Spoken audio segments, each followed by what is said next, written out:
The Indian ferroalloy industry in the organized sector came into existence in the mid-60s. At the behest of the Planning Commission, which thought it proper that instead of raw materials abundantly available in the country being exported, the country could build up the infrastructure where it could use the natural resources of ores like manganese ore, chrome ore, titanium ore, and produce value-added products like ferroalloys. The first phase of expansion of the industry took place between the late 60s and 70s, and about 14 furnaces with capacity addition of 178 MVA undertook bulk production of manganese alloys, ferrosilicon and ferrochrome. The second phase of expansion was during the 80s. On product diversification, assimilation of advanced technology, and setting up of export-oriented units to earn substantial foreign exchange for the country. This resulted in addition of about 12 more furnaces, and the capacity addition during the 80s was about 308 MVA. The ferroalloy industry was thrown open and liberalized during 1991-92. As a result, a number of small and medium units having transformer ratings of 2.5 MVA to 16 MVA came into production of bulk ferroalloys, particularly in the state of Andhra Pradesh, Madhya Pradesh, West Bengal, Kerala, Pondicherry, Goa, Jharkhand, Chhattisgarh, Jammu and Meghalaya. Since liberalization, the Indian ferroalloy industry has truly become global. The ferroalloy industry in India has grown rapidly since then, with a significant proportion being exported. The industry's present capacity has crossed 2,900 MVA, and by tonnage it is around 4.65 million tons. The products covered are manganese alloys, HC, MC and LC ferromanganese and silico-manganese, ferrosilicon, chrome alloys, HC, MC and LC ferrochrome, silicochrome and charge chrome, noble ferroalloys, ferromolybdenum, ferrovanadium, ferrotungsten, ferrosilicon magnesium, ferroboron, ferrotitanium.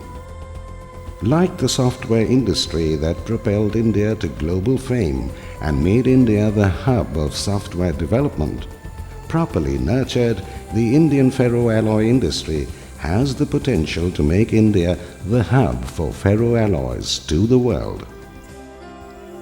Already, the Indian ferroalloy industry is a valuable foreign exchange earner. With the earnings from sales of ferrochrome and manganese alloys, the industry has reinvested in the industry by setting up captive power plants, operating coal mines, ore mines which generate employment, and spending a huge amount in society by setting up residential complexes, schools, colleges, and hospitals, etc., in underdeveloped areas. Electricity generation by the ferrochrome and manganese alloy industry through captive power plants is also supplied to the grid, thus increasing availability of power in India. Also, being a large consumer of power, the ferroalloy industry is a large and important consumer of power, especially in the eastern and southern regions, particularly Orissa, West Bengal and Andhra Pradesh. It is estimated that a 50,000 metric ton ferroalloy plant supports around 750 families around the plant. That is, a total of about 90,000 families by the ferroalloy industry in India. And these plants are located in remote areas where there is no other source of employment. Growing opportunity for Indian ferroalloy industry.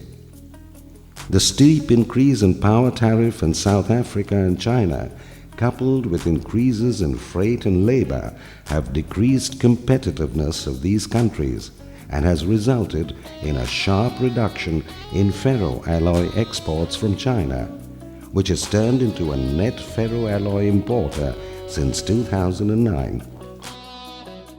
This presents an opportunity for the Indian ferroalloy industry to consolidate its position as a leading ferroalloy exporter to the world, after meeting the domestic requirements. With new facilities coming up, India has the unique ability to immediately scale up production of ferroalloys. India enjoys a freight advantage in markets such as China, Korea and Japan, which are large consumption centers. China in particular has shown nearly 25% growth in steel production and is still growing. It is expected that another 800 MVA to 1000 MVA capacity will be installed and will be in commercial production in the next 2 to 3 years, considering the expansion in the present and new capacities coming up in the steel sector and also as export-oriented units.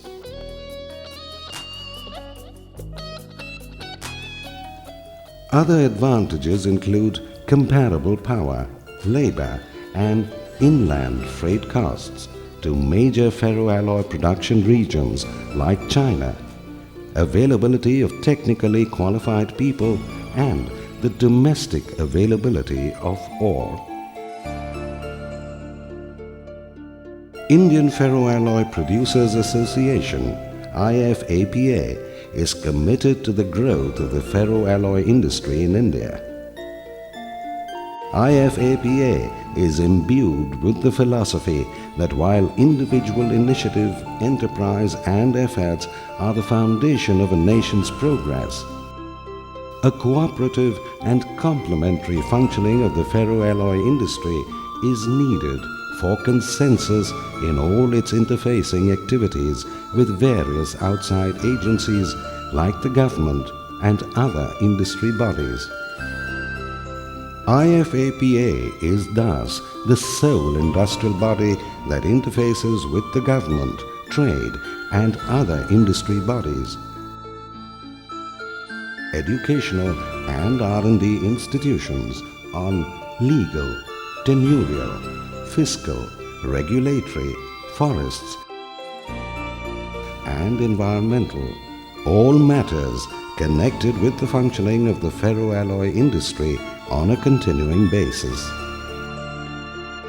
IFAPA demonstrates an active concern for the impact of processes, products and services, and insists on regulatory compliance and responsible production, use and product disposal. IFAPA aims at providing a watching brief on regulatory issues, environmental and risk management information and reviews of available data by independent institutions, and increasing cooperation amongst its members.